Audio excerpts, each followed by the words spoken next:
शांति नगर में उषा अपनी बहू गोमती के साथ रहा करती थी। गोमती बहुत ही चुलबुली और लड़ाकू टाइप की थी, जिस वजह से उसकी सास उषा उससे बहुत ज्यादा परेशान रहा करती थी। हे भगवान, एक ही बहू है, वो भी इतनी ज्यादा लड़ाकू।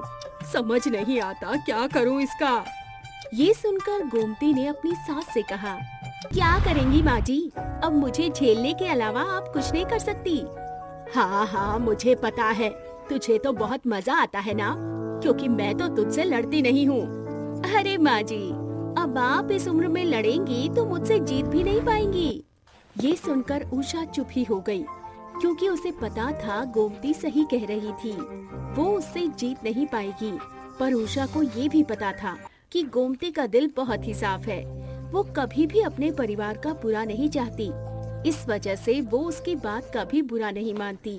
एक दिन सुबह गोमती खाना बना रही थी, तभी वहाँ पर उसका पति गोपाल आया और उसने गोमती से कहा, अरे क्या बना रही हो गोमती, बड़ी अच्छी खुशबू आ रही है। अरे मैं तो भिंडी की सब्जी बना रही हूँ। क्या, भिंडी? पर तुम्हें तो पता ही है ना, मुझे भिंडी पसंद नहीं है, मैं बिल्कुल भी खाने नहीं वाला। तो पहले बताना चाहिए था ना, पहले क्यों नहीं बताया? मैंने 10 बार पूछा था ना कि क्या खाओगे, तब क्यों नहीं बोले? अरे तो मुझे क्या पता था कि तुम भिंडी बना लोगी, मुझसे नहीं खाई जाएगी, मेरे लिए दूसरी सब्जी बना दो। नहीं बनने वाली, अब तो तुम्हें भिंडी ही खानी पड़ेगी, समझे? और नहीं खाना है तो जाओ बाहर होटल पर जाकर खा लो। उन दोनों की आवाज सुनकर उषा किचन में आई और उसने कहा, क्या हुआ गोमती, क्यों लड़ रही है अपने पति से? मैं नहीं लड़ रही, इनसे मैंने सुबह पूछा था क्या बनाऊं, तब इन्होंने कहा कुछ भी बना लो, और अब जब मैंने बना लिया तो कह रहे हैं कि मैं नहीं खाऊंगा। क्यों गोपाल, तुझे तो पता ही है ना तेरी बीवी कैसी है, तो पहले बताता क्यों नहीं? अरे माँ, मुझे क्या पता था ये भिंडी बना लेगी, मैं नहीं खाने वाला। ये कहकर गोपाल वहाँ से चला गया। इस पर उषा ने कहा, अरे तूने भी उसे गुस्सा कर दिया ना। मैंने क्या किया माँ जी, आपको तो बस अपने बेटे की दिखती है, मेरी नहीं। हे भगवान, मैं क्या करूं? अगर बहू के बारे में कुछ कहूं तो बेटा गुस्सा होता है, और बेटे के बारे में कहूं तो बहू। इससे अच्छा तो मैं चुप ही रहूं। ये कहकर उषा भी वहाँ से चली गई। धीरे धीरे समय गुजर रहा था और उन लोगों का दिन इसी तरह गुजर जाया करता था, जिस वजह से आस पड़ोस के लोग हमेशा उनकी हंसी उड़ाया करते। एक दिन उषा आराम से बैठी थी, तभी वहाँ पर पड़ोस की सरोजनी आई और उसने उषा से कहा, अरे उषा, तेरी बहू तो बड़ी लड़ाकू है, रोजाना लड़ने की आवाजें आती है। अरे नहीं नहीं, वो तो चिल्लाकर बोलती है ना, इस वजह से, उसका स्वभाव ही ऐसा है।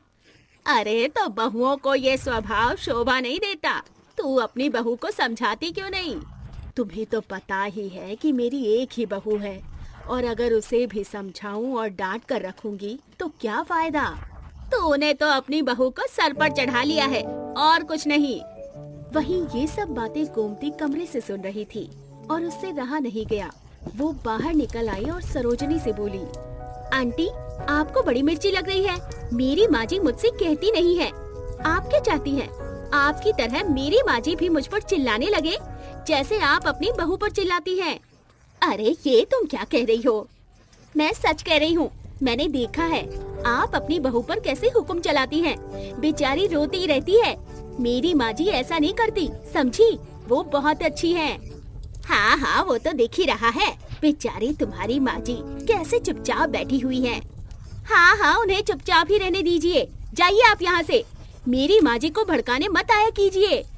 ये सुनकर सरोजनी वहाँ से चली गई। इस पर उषा ने कहा, अरे बहू, क्या जरूरत थी लड़ने की? माँ जी ऐसे लोगों के साथ ऐसा ही करना चाहिए, अपनी बहू से तो ऐसे व्यवहार करेंगी जैसे बेचारी को मार ही डालेंगी, और आपको भी भरने चली आई। अरे तो मैं वैसे भी उससे बातें नहीं करती हूँ, तुझे तो पता ही है, चल जा अब अंदर। ये सुनकर गोमती अंदर आ गई और उषा ने अपने आप से कहा, कुछ भी हो, पर बात तो बिल्कुल सही कही गोमती ने। आजकल तो लोग एक दूसरे को खुश देख ही नहीं सकते। समय के साथ दिवाली का त्योहार आने वाला था, जिस वजह से गोमती घर की तैयारी में लगी हुई थी। जल्दी जल्दी साफ सफाई कर लूं, क्योंकि 2 दिन बाद दिवाली है, फिर आराम से शॉपिंग करूंगी। वहीं दिवाली के एक दिन पहले उसके ससुर सुरेश ने गोमती से कहा, अरे बहू, अपनी माँ जी के साथ बाजार चली जाना, घर का सामान और अपनी खरीदी कर लेना। ठीक है, हम लोग चले जाएंगे पापा जी। इसके बाद सुरेश वहाँ से चला गया और फिर गोमती अपनी सास को लेकर बाजार आ गई। बाजार आने के बाद गोमती ने सामान लिया, फिर उसने अपने और अपनी सास के लिए साड़ी ली। इसके बाद वो लोग आराम से घर आने लगे, पर गोमती को एहसास हुआ जैसे कोई उसका पीछा कर रहा हो। वो लोग जल्दी से घर आए और गोमती अपने कामों में लगकर उस बात को भूल गई। धीरे धीरे रात गहरी हुई। रात के समय सभी आराम से सो रहे थे। तभी अचानक से एक चोर उनके घर के अंदर घुस आया। चोर ने इधर उधर देखा, सभी सो रहे थे, तो उसने अपने आप से कहा, इन लोगों ने जिस हिसाब से शॉपिंग की थी, उस हिसाब से इनके पास बहुत सामान होना चाहिए। मुझे एक एक कमरे से शुरू करना चाहिए। ये कहकर चोर ने पहले सभी कमरों में देखा, तो सभी आराम से सो रहे थे। इसके बाद उसने घर को अच्छी तरह देखा, तो वहाँ कई कीमती सामान दिखे, जिस पर चोर ने कहा, अरे ये लोग तो काफी अमीर मालूम पड़ रहे हैं। चलो पहले यहीं से सामान साफ करता हूँ। ये कहकर वो जल्दी जल्दी सामान भरने लगा। तभी अचानक उससे हॉल में रखा फ्लावर पॉट गिर गया, जिससे गोमती की आंख खुल गई और वो बाहर निकल कर आई तो वो बुरी तरह से हैरान हुई, क्योंकि उसके सामने चोर खड़ा था, जिससे वो जोर जोर से चिल्लाने लगी। गोमती की आवाज सुनकर सभी बाहर आ गए। जब सुरेश ने चोर को देखा तो कहा, अरे गोपाल, जल्दी से इस चोर को पकड़। हाँ हाँ पिताजी, अभी पकड़ता हूँ। तभी चोर ने अपने पास से बंदूक निकाली और कहा, कोई मेरे पास नहीं आएगा, वरना गोली मार दूंगा। बंदूक को देखकर सुरेश और गोपाल सभी डर गए। इस पर सुरेश ने कहा, बेटा पीछे हो जाओ। हाँ हाँ बेटा, पीछे हो जा, वरना ये गोली मार देगा।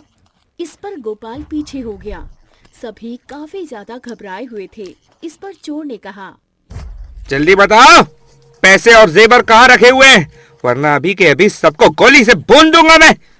ये सुनकर उषा ने कमरे की तरफ इशारा किया, जिस पर चोर कमरे की तरफ जाने लगा। चोर को कमरे की तरफ जाता देख गोमती ने हॉल में रखा दूसरा फ्लावर पॉट उठाया और चोर की बंदूक पर दे मारा, जिससे चोर की बंदूक गिर पड़ी। ये देखकर गोमती एकदम चोर पर झपटी और उसे मारने में लग गई। ये देखकर सभी काफी हैरान हुए। इस पर गोमती ने चिल्लाते हुए कहा, और करने आएगा चोरी मेरे घर पर? बंदूक दिखाकर डराता है? रुक, तुझे तो मैं बताती हूँ। ये कहकर गोमती उसे फिर से मारने में लग गई। इस पर सुरेश ने गोपाल से कहा, अरे तू क्या देखता ही रहेगा, जाकर चोर को पकड़। हाँ हाँ पिताजी, अभी जाता हूँ। इस पर गोपाल जल्दी से चोर के पास गया और उसने भी चोर की खूब पिटाई की। वहीं तब तक उषा ने पुलिस को फोन कर दिया। पुलिस कुछ ही देर में आ गई। पुलिस ने जब चोर को देखा तो कहा, अच्छा बच्चे, आज तू आ गया पकड़ में। बात कर ली चोरी, अब चल थाने। हाँ हाँ, ले जाइए इसे और इसकी अच्छी तरह से धुनाई करिए, जिससे ये कभी आगे से चोरी न करे। अरे आप क्या धुनाई करेंगे इंस्पेक्टर साहब, इन्होंने पहले से ही मेरी धुनाई कर दी और सबसे ज्यादा तो इनकी बहू ने मारा है मुझे। ये कहकर चोर बुरी तरह रोने लगा, जिस पर सभी को हंसी आ गई। इसके बाद पुलिस चोर को पकड़कर ले गई, जिससे सभी काफी खुश हुए। इस पर सुरेश ने कहा, बहू, आज तेरी वजह से हम सब बच गए, वरना ये चोर तो सब कुछ चुरा ले जाता। हाँ सही कह रहे हो, हमारी बहू तो बहुत ही हिम्मती है। ये सुनकर गोमती बहुत ही खुश हुई और फिर अगले दिन सभी लोगों ने धूमधाम से दिवाली मनाई और अब सभी लोग बहुत ज्यादा खुश थे।